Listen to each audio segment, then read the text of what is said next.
Welcome to Weapons of Meme Destruction Podcast, episode 214, which can be found at wmdpodcast.com/214. You can get the audio only on any podcast catcher. Just search Weapons of Meme Destruction.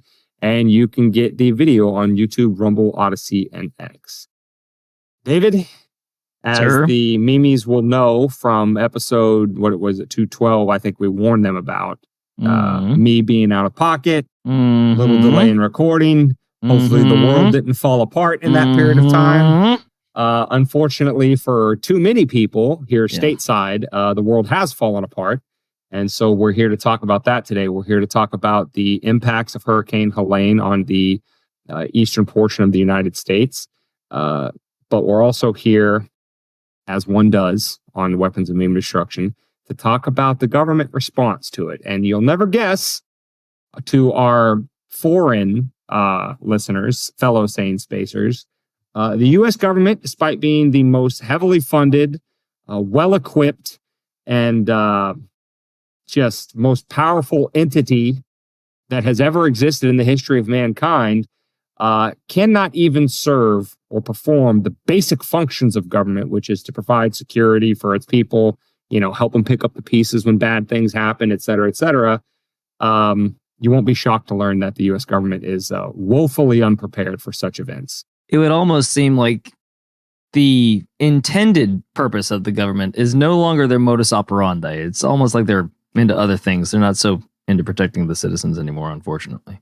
And we say this on the podcast a lot, and I know our longtime sane spacers, we're just telling them, we're preaching to the choir because that's why they've been here for a long time. But to any friends or family they may introduce to the podcast or newbies and things like that, sometimes they may think, well, David, you might be overstating a little bit when you say that the government literally hates its own people, or that its only function is to perpetuate its own power and never to serve the interests of the people that, Schoolhouse Rock. Well, that would be giving them too much credit, Dane. That would mean that they would have to think about the people every now and again. That is true. But, the Schoolhouse Rock version is that this is a government of, by, and for the people, right? The people are the masters, and the public servants are supposed to serve the interests of the people. And when they don't, they should be out on their bums.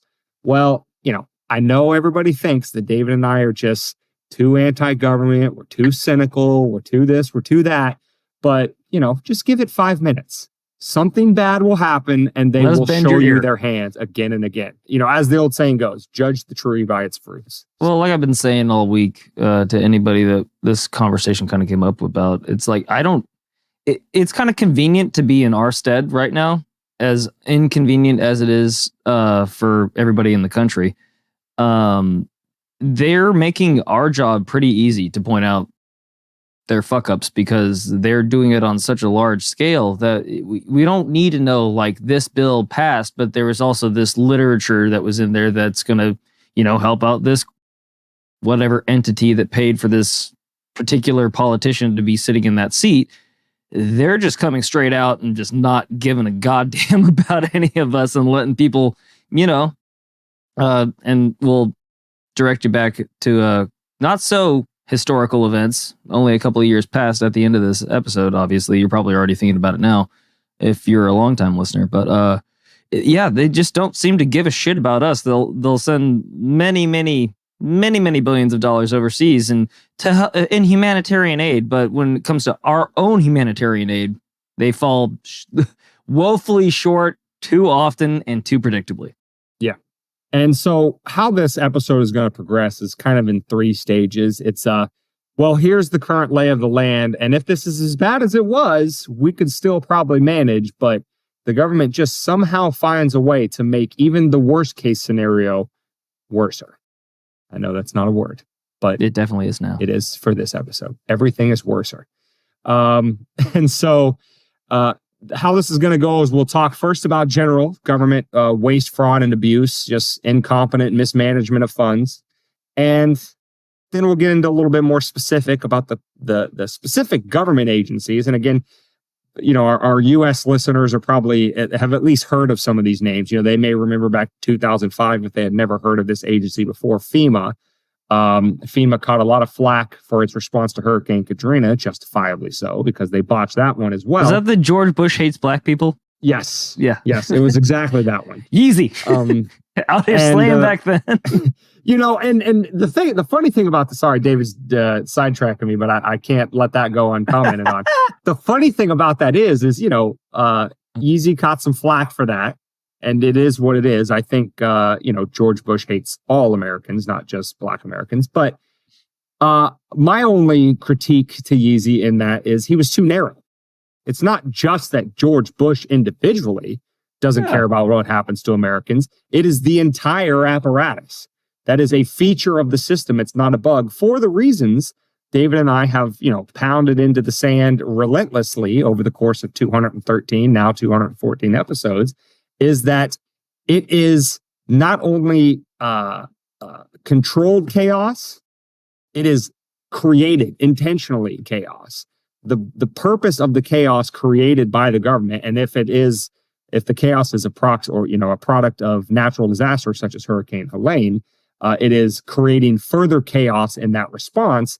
It is to constantly keep the American people demoralized, distracted, disoriented. Because again, once we've turned in towards each other and realized that Republican, Democrat, left, right, rich, poor, whatever, we are not each other's enemy. It's the people with power over us. It's them versus all of us. If we ever get that figured out, game over for them. So chaos, disorientation, disorder all over the place is the name of the game. That is a feature of the system, specifically because the American people still with the Second Amendment and the ability to push back, where a lot of people around the world don't have that ability against their government. That's what they're deathly afraid of. So these types of responses are standard. They're not accidents.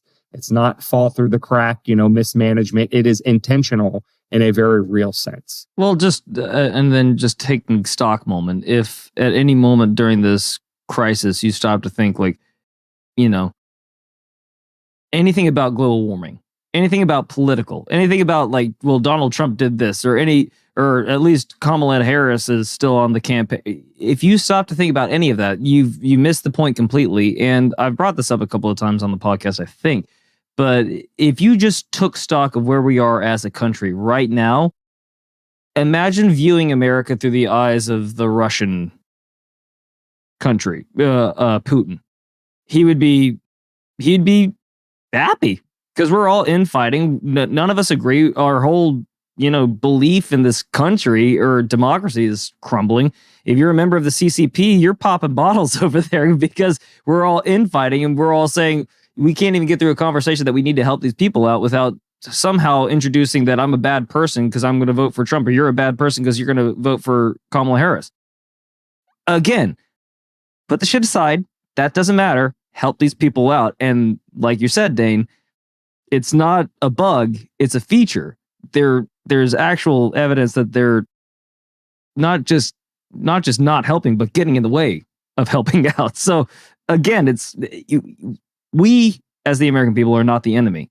Vote however you want. I'm assuming you're doing it with your best foot forward, but this apparatus needs to change, and it needs to change very fast. Yeah. So, back to the order of this episode: general government incompetence, specific government incompetence in the form of the Department of Homeland Security and FEMA, which is under DHS's aegis, and then the government actively prohibiting private individuals from helping out and filling in the gaps where the government fails. So, kicking it off with general government incompetence, we have a few numbers, just some quick and dirty numbers for you, just to show you truly how bad this all is from a federal level in terms of the mismanagement of funds, taxpayer dollars, etc. Just some quick numbers for you. So far this year, the United States has given $24.4 billion to Ukraine. That's in addition to everything they've given since early 2022. $11.3 billion to Israel, $1.9 billion to Ethiopia, $1.6 billion to Jordan, $1.4 billion to Egypt, $1.1 billion to Afghanistan, another $1.1 to Somalia, another billion to Yemen, $987 million to the Congo, $896 million to Syria, and roughly $9,000 per illegal immigrant that has entered the United States, which nobody in federal government really knows how many that is. But, upward estimates are around 20 to 25 million illegal immigrants. So in terms of 9,000 per, you do the math on that. Well, I'm going to just jump in there, and I'll bet money if you're a listener, you didn't know half of those countries were getting aid from us. Bet you wouldn't. So they always talked about Ukraine. They always talked about Israel, but what was that? Probably around 10 billion at least going to countries we had no fucking idea we were even given aid to. So the quick maths on all that, because I, had the forethought knowing that I am terrible at math. I tallied up those numbers a little bit before the show, but you may have already beat me to it because you are a lot smarter than I am. 45.7 billion. So let's just call it an even $45 billion in foreign aid to those countries and others. But just in that list that I read you, 45 billion in foreign aid just since January 1, 2024. And just within the past week, right, we had another 8 billion going to Ukraine, another 8.7 billion to Israel, and 563 million going to Taiwan. That's a total of 17 billion just in the week before Hurricane Helene made landfall. So I say all that to say this. That's pretty bad, right? If the government is spending 45 billion roughly since January 1, or even if it gave everything that it did up until a week ago and said, hey, there's a hurricane on the way. Maybe we should just hold back this 17 billion that we're going to hand out this week, just in case some shit pops off with this hurricane and, we got the funds ready to go. No, that's not the way they ever think, because again, the people that are supposed to be their masters, the American people, are always last in line. And the funny thing about that is right, the media, people on the left, the Trump derangement syndrome sufferees are always just up in arms about this phrase, America first. As if, I don't know, there's some sweet spot in there oh, well, if he said America 27th, that would be palatable and non-racist and xenophobic or whatever. But how dare somebody running to be the president of America say that America should be first in line in terms of who his administration, the federal government care about. But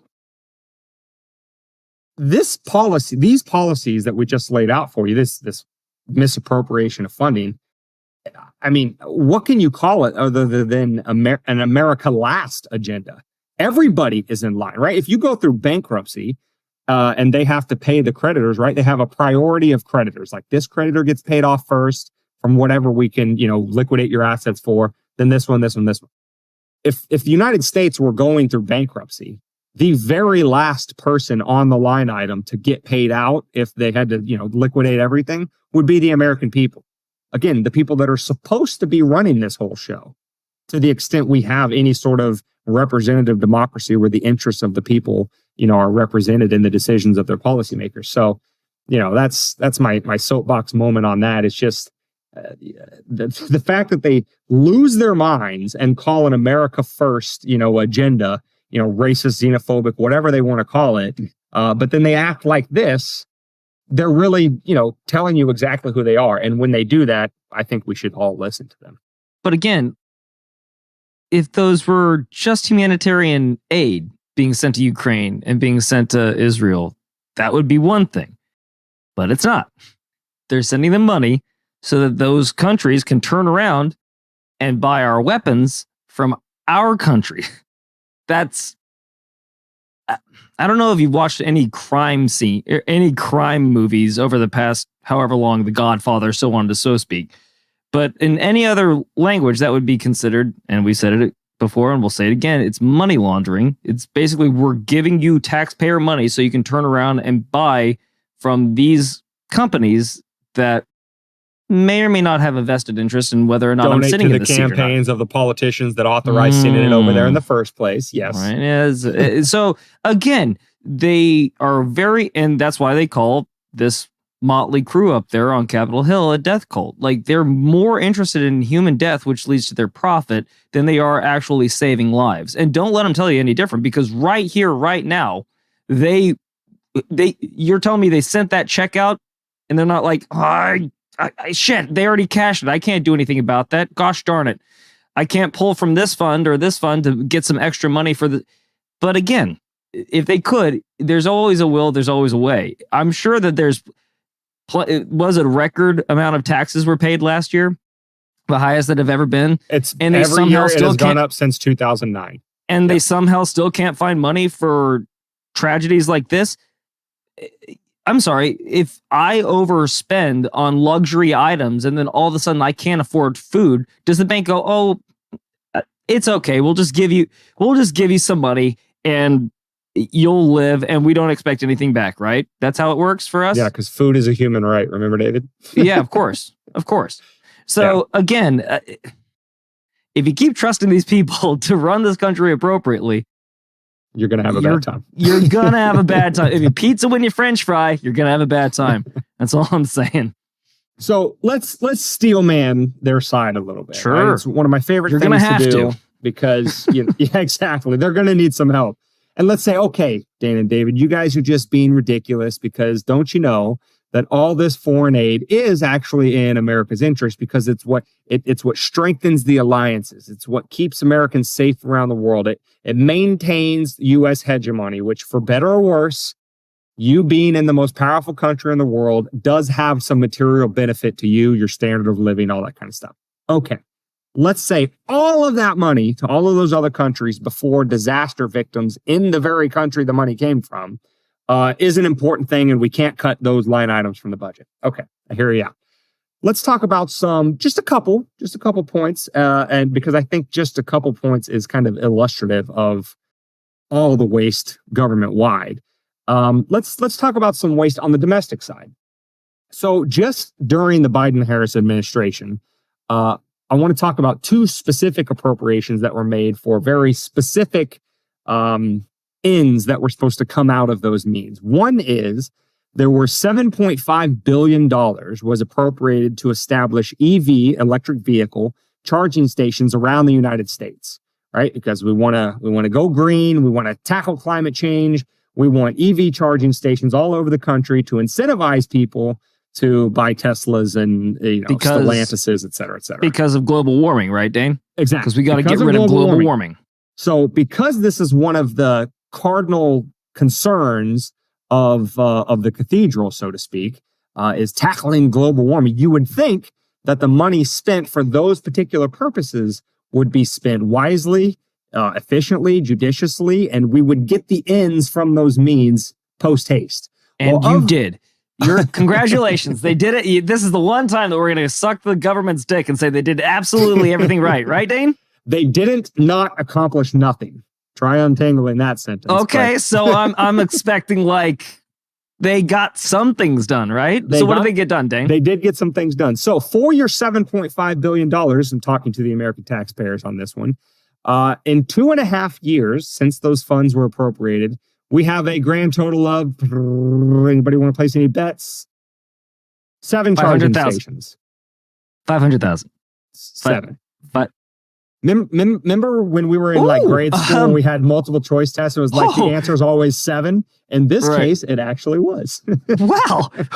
Well, that's not government efficiency for you, Dane. $7 billion plus some change, a couple of 600 million. And you get 7 charging stations. And I'm sure those charging stations are the most state-of-the-art, worth $7 billion charging stations that you'll ever find in this contiguous United States. At over $1 billion per charging station.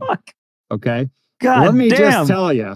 Look at this efficiency. This is a well-oiled machine. Let me just tell you.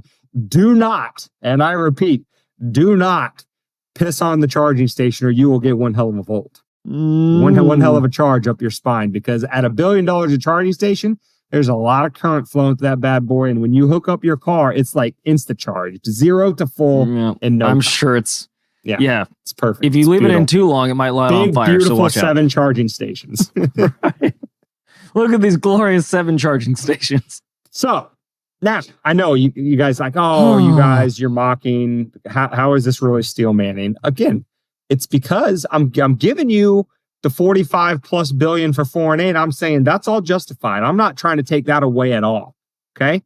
And I am also saying that for $7.5 billion in 2.5 years of time lapse since that money was appropriated, 7 charging station, it's not nothing.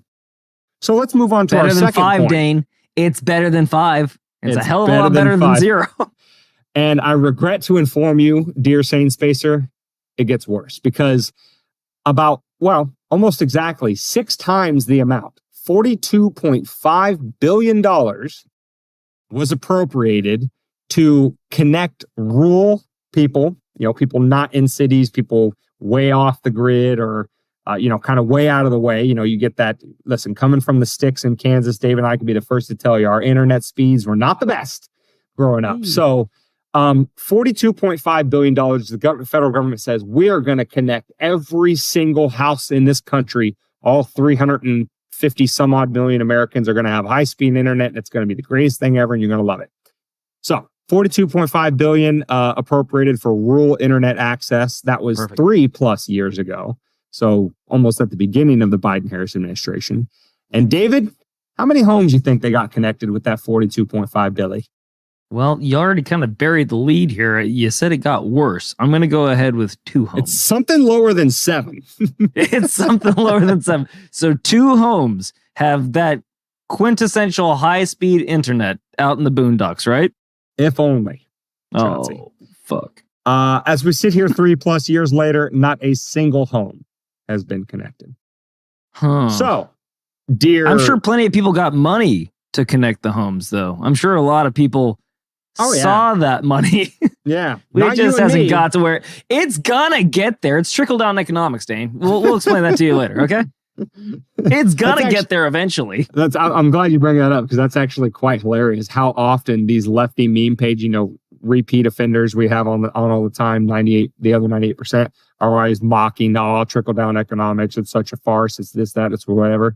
But I mean, I don't even know what you would call this. At least trickle down economics at least pretends to say that, hey, we're going to leave more money in the hands of the rich people that earned it. So maybe they'll hire some more people. At least it pretends to say we're going to leave more money in the hands of the people that should have it. This type of whatever voodoo economics, I don't know what you want to call this. This type something says economics. We're going to extract more money from the private economy, from you, average other 98%, mental marginal that's consuming the content on that page. We're going to take more money from you. We're going to tell you it's for some high-minded project that we have no intention of completing. And that money's going to go to our mega donors, those same rich people that you hate and are universally reviled no matter how they made their money. We're going to give all that money to them to not deliver on the service so that they can, fund our campaigns so that we can achieve 95% incumbency re-election rates, even though that we have like a less than 10% approval You know what rate. that remands me of, Dane? That's a nice, solid economic plan you got there. It reminds me of, you remember when, and again, we're probably going to get to this later, but I can't hold it on in any longer. I just can't. You remember the Hawaiian relief bill that they tried to pass in Congress? You remember that? And it was going to send $700 million. And then the Republicans that voted it down, all the liberals came out and said, see, they don't want the American people to have the relief fund. They don't want them to be better because blah, blah, blah, blah, blah. Well, it turns out, kind of like saying one thing and doing something completely different, that there was a caveat to that bill, because we can't have one issue bills go through the Senate because they're not interested in that, or the House or anything like that. That they wanted to give $60 billion to Ukraine in that bill. That's why the Republicans were voting it down. But then they come out and say, well, apparently Republicans just want to watch Hawaiians die. So, again, it's interesting the things that they get done quickly and efficiently. And it's interesting the things that they don't get done over the time lapse of 2 years and 3 years when there's a large sum of money that was given to them. By the way, I'm going to bring this back up. Remember the COVID relief fund that they kept sending out to everybody? And how quick they were to claim some people might have gotten an extra check and they just pulled it right out of their fucking account under the pain of legalese, I guess I just call it. They're really good at finding very, very minute details that go missing when it's us. We But accidentally then- helped you too much? Never. Get it back. You're too helped. like, that's the government for you. But then, what did you say? 45 billion to connect the everybody to the internet, and 42.5. 42.5. Okay, yeah. Is it, and 3 years later, you haven't done a thing, but trust and believe that 60 billion did eventually get to Ukraine before the next year. Oh, yeah. We sent that in 2023. Damn near So instantly. they found a way. Goddamn, they found a way to get it there. So incentives matter. Yeah.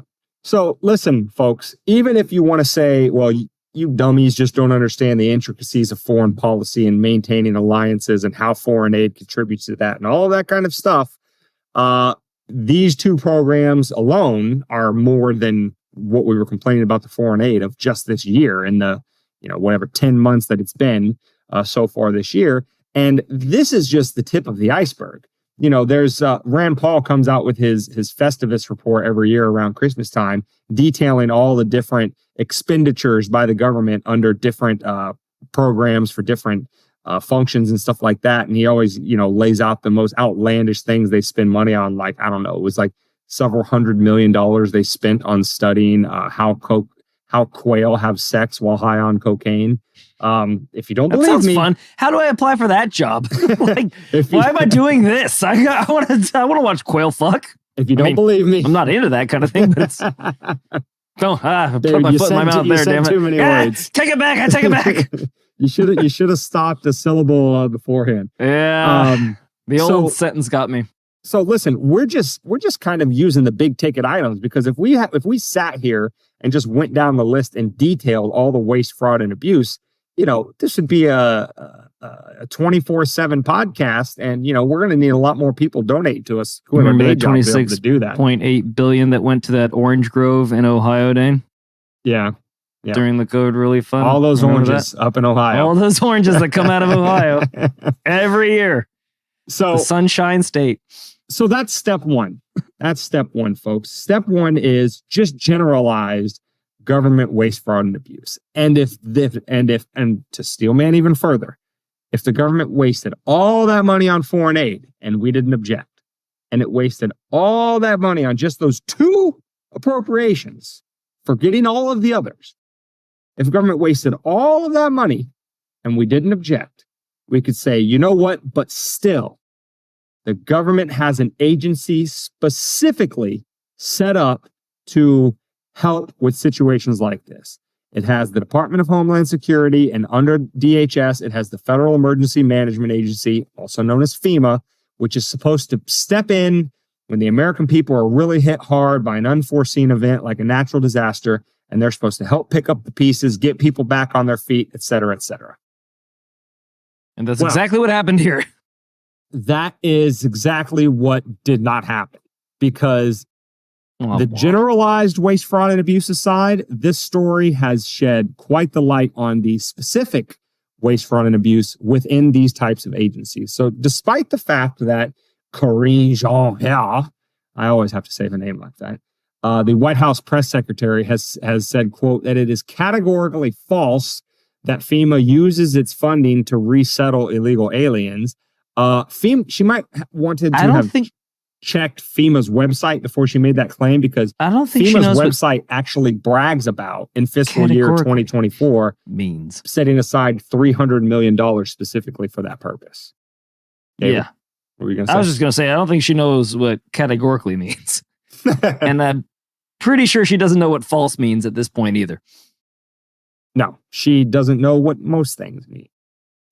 She's not good at most things. And the numbers are all very fuzzy here. But we have reports from, we have a New York Post article. It's going to be linked in the show notes down, published on October 3rd, 2024, that the federal government has testified, Secretary of Homeland Security, DHS Secretary Mayorkas, has testified to Congress that there is no money left to respond to hurricanes in fiscal year 2024. I think his exact quote was, let me find it here. His exact quote was to Congress that FEMA does not have enough funds to make it through hurricane season. Now, why would they? Why would they? Why because would they? there's been so many other things that they've been spending money on that is like, you remember that thing, right, Dane? That big thing that happens. That I can't remember it because I'm not smart enough, but I'm sure they remember it and they're going to tell us about that big thing, right? That they spent all that money on. That was unforeseen. That was definitely in line with global warming, right? Yeah. So that 300 million that I told you that on FEMA's own website says that they have set aside towards helping resettle migrants in fiscal year 2024 is just a small chunk of the total 1.4 billion that FEMA has spent since the fall of 2022 addressing the migrant crisis. So again, even if we had all the generalized waste, fraud, and abuse, but at a bare minimum, the specific agency tasked with this specific function was able to manage the funds appropriated to it a little bit more effectively and actually only spend it on the things that it was supposed to be spending the money on. I'm not going to say it would have, achieved its overall function of getting people back on their feet as quickly as possible, but we've done a lot more than the reports that were out this week about Hurricane Helene, that victims are getting a grand total of $750. Where have we heard a total similar to that? God damn! If only I could remember longer than 3 days ago. I would almost be able to remember that. It sounds vaguely similar to the amount that the Hawaiians got when all of their lives were burned to the ground. It sounds kind of like that, right? $700, $750. Yeah. Potato, tomato. It doesn't seem like there's a lot of nuance going on over at FEMA to adjust the amount towards victims of natural disaster to, give them the amount of money that they're going to need to be able to get back on their feet. So, again, with the specific function of what FEMA is supposed to be doing, to spend that kind of money and then to go running to government, because this is, just like, David was kind of hinting at earlier, the classic response from the political left is climate change. This is why we need those 7 EV, So why didn't they save the money? $1 billion per EV stations and blah, blah, blah. They always want to distract from it in the same way, just like we talk about with public education and healthcare and, the military when there's a terrorist attack or whatever. The constant refrain from government is, if only we had more money, we could have prevented this. If only we had more money, we would have been able to respond more effectively. Well, first of all, taken at face value, if you had the current budgets that you do have, and you think that it's not enough, maybe you shouldn't be spending it so willy-nilly on functions not related to your core function as an agency, FEMA. That's the first thing. But the second thing is to say that we don't have enough money, or people on the left, politicians on the left are saying, well, FEMA ran out of money because Republicans are always striking at their budget and trying to undercut how much money they get every year and blah, blah, blah, blah, blah, blah, blah, blah, blah. Again, 1.4 billion since 2022. I don't know how many, total person for person victims there are as a consequence of Hurricane Helene. And I'm not talking about just that lost their lives, but lost everything, their homes, etc. But if you divide that number by 1.4 billion, I think you'd probably come up with a number somewhere north of $750 per person. Whoa, Dane, you're going way out on that limb. You might want to pull it back a little bit. As a matter of fact, David, I'm going to let you talk for a second while I'm just going to do a quick Google and see how many victims have been impacted by Helene. I just want to run that math real quick. So take it away. Well, again, you kind of brought up the fact that I just wanted to point out that I don't think that the border crisis is necessarily falling under the FEMA regulation. And it, again,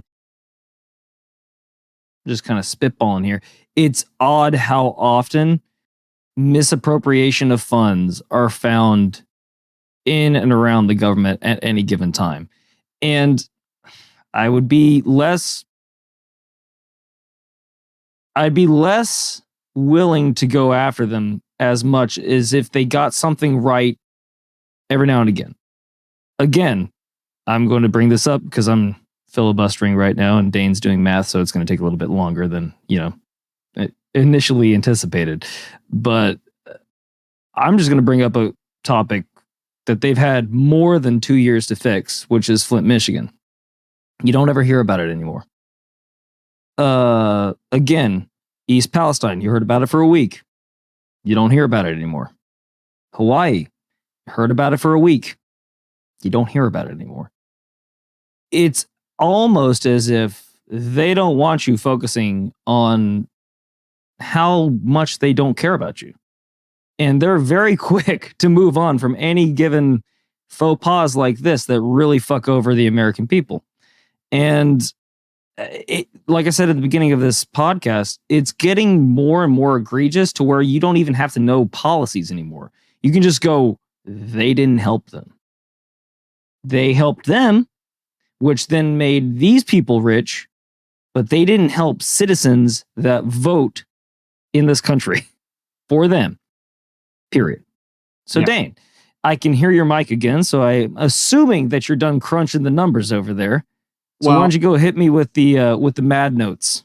I regret to inform you that my 5-second Google search did not turn up anything useful, because when I typed in how many people were impacted, how many people lost homes, to Hurricane Helene and all of that kind of stuff, every single headline is just the death toll, somewhere between 180 and 220 people. But I'm not getting any sort of number like how many people were just impacted, whether it's loss of electricity, loss of homes, loss of that kind of stuff. I'm not getting. But you could get an up-to-date death toll for 2 years with that certain thing that got released from a certain place in a certain country. Yeah, that we all had to have a certain thing jammed in our certain arms for. So, did I tiptoe around that enough, or are we going to get struck again? No, because we can't talk like adults. I think you're good on that. But I mean, suffice it to say that whatever the number is, if that $1.4 billion had not been spent on other things, that the people impacted by Helene would be in not a much better financial situation, but they would be getting a lot more assistance than they're currently getting. And maybe, which kind of segues into our third part of this episode, that even if you had all of the waste, the generalized waste that we discussed in segment 1, and even if you had the specific waste that we discussed in segment 2 when regarding FEMA's misappropriation of its own funds, even if you had all of that, leaving gaping holes in the emergency response to help these people out, that, this is still the land of the free and the home of the brave, and there are a lot of people in this country that are well enough to have the resources to help out and a big enough heart to actually deploy those resources, that even where there were big gaping holes in the government's response, at least private citizens could do whatever was in their power to help out their fellow citizen. Kind of like David talked about leading off this episode. Like, hey, some bad shit happened to some people, and some of them may be voting for Harris and some of them may be voting for Trump, and none of that matters right now. Let's just go help these people. There are people all the way from the world's richest man all the way down to, some neighbors from one state over that, just have a truck and some cases of water that were willing to go in and help out. And all of the waste, fraud, and abuse set aside from the government perspective, at least the government let those people in to help out and pick up the slack. Right, David? Right? Of Isn't that what they did? If there's one thing that the government is, it's very self-aware of its own incompetence. So it said, you know what, we're fucking this thing up so bad. Why don't you guys figure it out? We're just going to take a step back. If you guys need any funding, let us know. We're going to tell you to fuck off. But I mean, just let us know, and then we'll know that you needed funding, but we won't give you any. But we'll at least get the hell out of the way because we've started this fire. We'll let you put it out, firefighters. Right? Right. So I'm just going to read you a tweet because it's just a couple paragraphs from Elon Musk and how he tried to help out. And he posted this on X the other day. Quote, just received this note from a SpaceX engineer helping on the ground in North Carolina. FEMA is not merely failing to adequately help people in trouble, but is actively blocking citizens who try to help. Hey, Elon. Update here on site of Asheville, North Carolina. This is his SpaceX employee or engineer telling him this. Update here on site of Asheville, North Carolina. We have powered up 2 large operating bases for choppers to deliver goods into hands. We've deployed 300 plus Starlinks, and outpour is it has saved many lives. The big issue is FEMA is actively blocking shipments and seizing goods and services locally and locking them away to state that they are their own. It's very real and scary how much they have taken control to stop people helping. We are blocked now on the shipments of new Starlinks coming in until we get an escort from the fire department, but that may not be enough. So the world's richest man, who, again, the mental marginals over at the other 98% are always lambasting, well, this is why we need to tax the rich, because they never use their wealth and resources to help out people, and they're just hoarding the money, and they're not ever doing anything good, blah, blah, blah, blah, blah. Well, Elon, who has this amazing technology, Starlink, where he can literally position satellites over a certain portion of the planet and give them instant wireless internet access so that they can communicate, find out where people are trapped, find out who needs food and water, direct resources in the most efficient manner possible, help people out in an instant when the electric grid is down and people otherwise don't have any access. Elon deploys that amazing tool only to find out that FEMA and the other government drones are stepping in the way to prevent him from using Starlink's full capabilities, from, as they said, helping this chopper resupply station, stay supplied so it can send choppers out to give people supplies in their hands, et cetera, et cetera. So even when these rich, evil, terrible, no good, very bad people like Elon Musk decide to step in and try to help, the government does what? It hamstrings him. It tries to prevent him from doing it, because if there's one thing the government hates more than anything else, it's another game in town that's showing them up, because they want you to always believe in the myth that they're here to help, that if it wasn't for them, everything would go ass-shaped and it'd be chaos everywhere, and that they're the only ones that can respond to major events like this, and that individuals can't. And so when somebody like Elon steps in to try to do that, they're going to, try to shut that down so that word doesn't get out that they're being shown up at their own game. Well, if you're actively, would that not be like an attempt, like an assisted manslaughter? If you actively get in the way of saving somebody's life, isn't that attempted manslaughter or something like that? Wouldn't that be just on an individual basis? Yes. If it wasn't the government violating its own rules, yeah, you'd be going to jail for shit like that. And again, we've said it before. We'll say it again. We'll reiterate it till the cows come home, or until they cancel us off this channel, and then we'll have to go to the other channels, but or stay on the other channels. They don't view you as them. They are at 35,000 feet. They don't give a fuck. I believe Tim Kennedy was on either Newsmax or Fox or something giving an interview, because he's one of the people that just picked up and he's trying to help out with his I forgot his organization. But anyway, he's there with volunteers trying to help out, man to man, save as many people as they can, get as many people food and shelter as he can.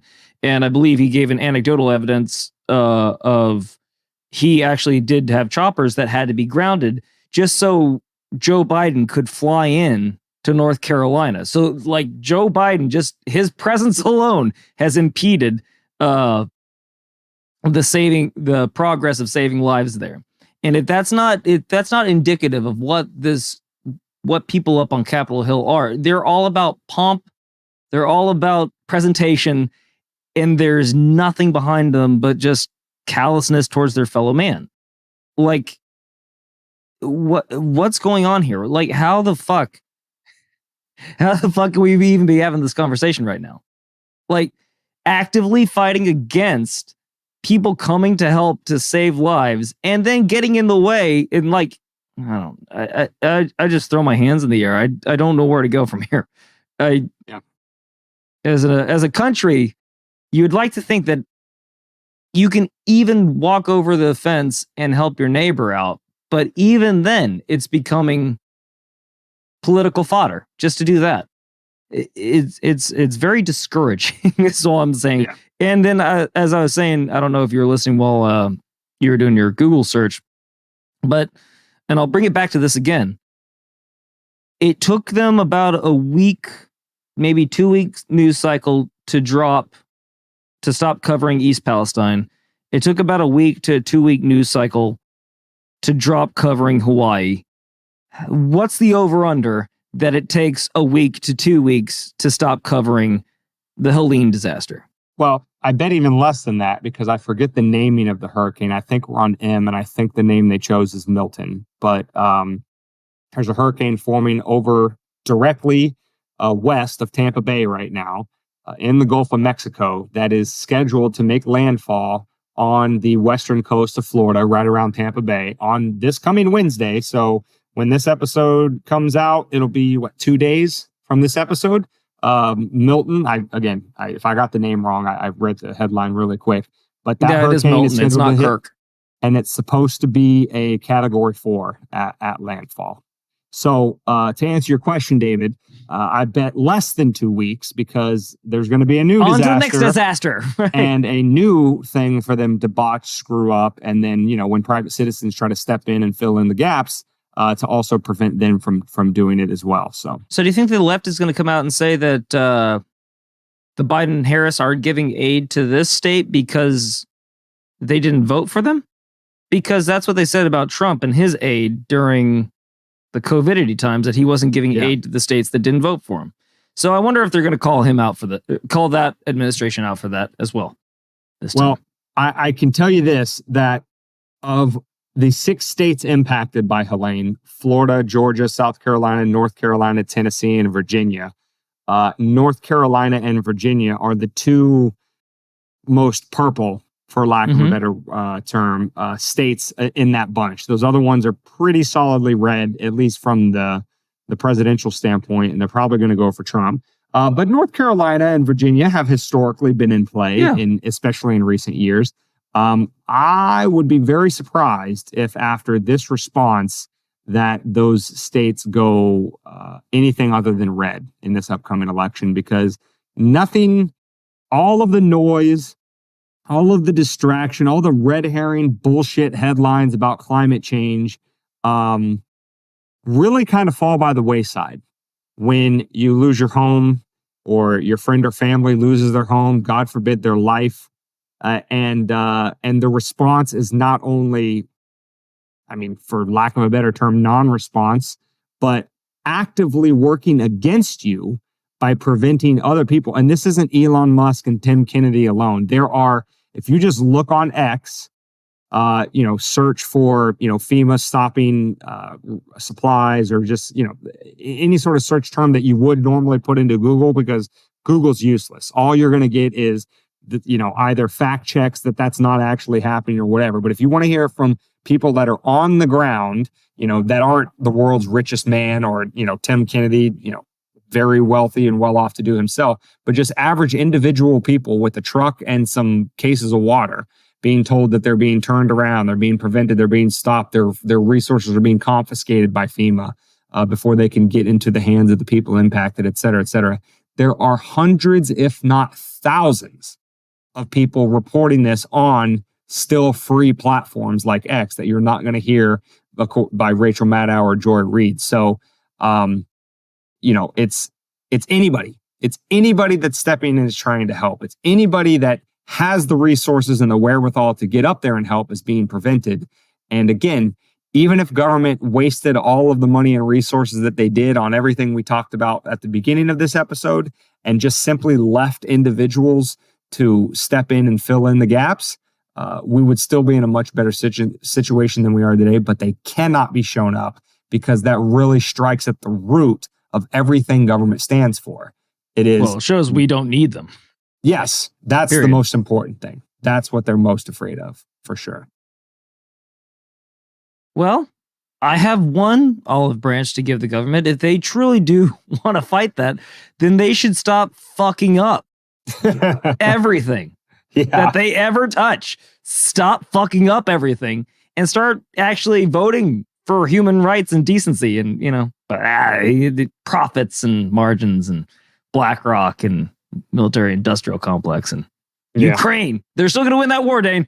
By God. And then, by the way, what are just so we don't forget, what's all that aid that's going to Ukraine and Israel? What is that ginning up?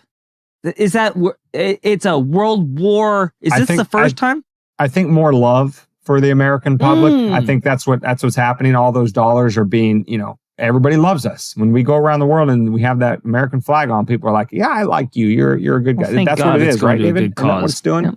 Yeah, we're not, we definitely don't need SPF 4 million 2072. But maybe we'll get that about 3 years after the nuclear holocaust, because the government's always really right on it and always there for you in the pinch. The funds have already been appropriated for the creation of that product. $472 billion for it, and we'll have 7 bottles of it in about 5 years. It'll sadly be on the market when the market is in a 50-foot deep crater from a nuclear explosion. So, David, well, listen, this is disheartening only in so much as it engenders a sort of sentiment within the sane spacers that, what can we really do in the face of this? They take 30% of our paycheck, if we're lucky, if we're not, if not more. How much money can we be expected to set aside to care for ourselves and make sure that ours and the people closest to us are taken care of in the event of such a situation, all that kind of stuff. And, there is, it becomes kind of a cliche in the business world about like networking is everything, right? Your net worth is your network. And as true as that is in the business setting, it is doubly true in just the real world. Shit has hit the fan. What are you going to do? I encourage people to the extent that you don't have the ability to, like I said, grow your own food, collect your own rainwater, stockpile, gas and ammunition and guns, just for when shit really goes ass-shaped. The next best thing that you can do to all of that is go talk to your neighbors. If you live in a city, I can promise you that within walking distance, you can find 5 to 10 people that, even if they don't share your worldview, you sit down, you have a conversation with them and you're like, listen, stuff can happen. The grid can go down, especially for those of us in Florida. We can be hit by another hurricane, and we're right in the path of that sumbitch, by the way. And if we learned anything, it's that the government is not going to be here to help. Can I count on you? You can count on me. And if you build that network of the people that are around you, it's not just friends and family. It is your neighbors who maybe they have a Harris sign in their yard and you say, listen, that is what it is. I see the world the way I see the world. But when shit's bad and we don't have anybody else to call on, can I count on you? You can count on me, kind of thing. And to the extent that you can build that network as robustly as you can around you, you can do everything you can as an individual citizen to try to steel yourself to, the negative effects and consequences of these types of situations. So, if anything, this episode is sort of our homage, our ode to the people impacted by Hurricane Helene. Our hearts go out to them. I know, that's easy to say. Everybody says it. Wish we could do more. Wish the people that could do more weren't actively being prevented from doing more. But seeing this for what it is, for those of us who haven't been directly impacted from it, let the lesson learned, let the key takeaway from this entire episode be that the government is not coming to help you, and it may actively thwart efforts to help you. So build that network and make yourself as self-sufficient as possible to, make yourself, as in the military term, you don't want to be a soft target for things like natural disasters. So, well, just to put a little caveat and a little bow onto what you're saying is, like, in these times of crisis, when it is actually, they do show their true colors. The government isn't here to bring us together as a country. Well, it isn't anymore. In fact, they're actually actively trying to fight neighbors helping neighbors. But that's what this country is all about, is that network. So don't lose faith in the country. Have faith in your fellow American. Start that network, like Dane said, and don't trust any outsiders that say that they're from the government and they're here to help. Like Reagan said, that's the most dangerous sentence in the English language. But hopefully we grow together as a country during this time of crisis, and hopefully move forward in a better direction and start seeing the forest for the trees instead of just the one right in front of our face. But with all that being said, Dane, where can they find episode 214 of Weapons of Meme Destruction podcast? They can find this episode at wmdpodcast.com/214. They can get the audio only on any podcast catcher. Just search Weapons of Meme Destruction. They can get the video on YouTube, Rumble, Odyssey, and X. They can link up with us on our other sites and socials. First and foremost, WMDpodcast.com. That is the mothership for all things Weapons of Meme Destruction. Go there to the Support Our Work tab to see how you can support us via a monthly recurring or just one-time donation. While you're over there, sign up for that email list so that you can always stay in contact with the show. No matter, if we get nuked from your favorite platform, you can always return to that email list and we'll send out, hey, we got nuked from here. We're going to be over here, et cetera, et cetera. But other than that, just anywhere you find us and on every platform you can, search for Weapons of Meme Destruction. Like, subscribe, share, comment, do all of that algo boosting stuff. Tell friends and family about us. Growing the sane space. That's our effort to build, an even larger network than just those that live directly around us, because who knows, maybe one day the sane space is so big that, we bring other offerings to everybody in the sane space to connect with each other. That's what we're trying to do here, Dane. We're trying to bring people together. Right, exactly. We are anti-government in the sense that we're doing the exact opposite of what they're trying to accomplish, trying to bring people together to depend on each other.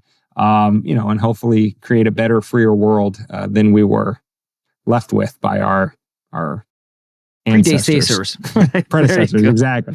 So anyway, do all that stuff. We're happy to see you here. We're happy you're in the sane space and happy to see it grow. We'll see you back on episode 215 next week. You got it. If we're still here. Yeah. if we're not relying on FEMA to fuck us over.